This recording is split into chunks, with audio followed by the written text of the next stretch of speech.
ఒక 10 years ముందు వరకు ఇన్సూరెన్స్ అంటే జనాలకి లైఫ్ ఇన్సూరెన్స్ తప్ప పెద్ద వేరే విషయం ఇన్సూరెన్స్ గురించి తెలియదు. ఒక 10 years 20 years మేము ఒక అమౌంట్ కడితే సో మాకు లంసమ్ అమౌంట్ వస్తుంది, మనకి ఇన్వెస్ట్మెంట్ పార్ట్ లా కూడా చూస్తాం దాన్ని. కానీ మీరు మ్యాక్సిమం మీరు సజెస్ట్ చేస్తుంది టర్మ్ ఇన్సూరెన్స్, హెల్త్ ఇన్సూరెన్స్ నే ఎక్కువ అడ్వైజ్ చేస్తారు. తాతల కాలం నుంచి ఇన్సూరెన్స్ అంటే డబ్బులు పెడతాం, డబ్బు వస్తుంది, పోతే వచ్చే డబ్బు మీద ఎవరు ఫోకస్ చేయాలి. ఇన్సూరెన్స్ అంటే 20 years కడితే ఇంత వస్తుంది, 25 years కడితే ఇంత వస్తుంది, 30 years కడితే ఇంత వస్తుంది అని కట్టేశారు. అంత వచ్చినాక అసలు ఏం వచ్చిందో చూసుకున్న వాళ్ళు ఎంతమంది ఉన్నారు? వచ్చింది రాలేదని చెప్పట్లా. ఇన్సూరెన్స్ లో అబద్ధం లేదు, వాళ్ళు చెప్పినంత మనీ మీకు వస్తుంది. ఇప్పుడు ఇన్సూరెన్స్ లో ఎలా ఉంటదంటే ఇన్వెస్ట్మెంట్ అండ్ ఇన్సూరెన్స్ మిక్స్ చేసినప్పుడు ది లోయెస్ట్ టెన్యూర్ 16 సంవత్సరాల నుంచి 21 సంవత్సరాలు, 26 సంవత్సరాలు, 30 years, 40 years పాలసీలు కూడా ఇచ్చారు. ఇది అర్థం కావాలంటే ఎందుకు ఇన్సూరెన్స్ ని ఇన్వెస్ట్మెంట్ మిక్స్ చేయదని చెప్తున్నాము.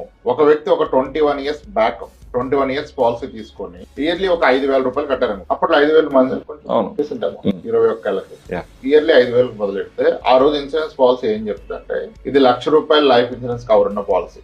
మీరు 21 years కడతారు. మీరు ఇంచుమించుగా 21 years లో 1,05,000 కడతారు. మీకు 2,10,000 వస్తుంది. 2 లక్షల నుంచి 2,10,000. ఒక 21 ఏళ్ల క్రితం 2 lakhs నుంచి ఆలోచించడం డీసెంట్ అమౌంట్.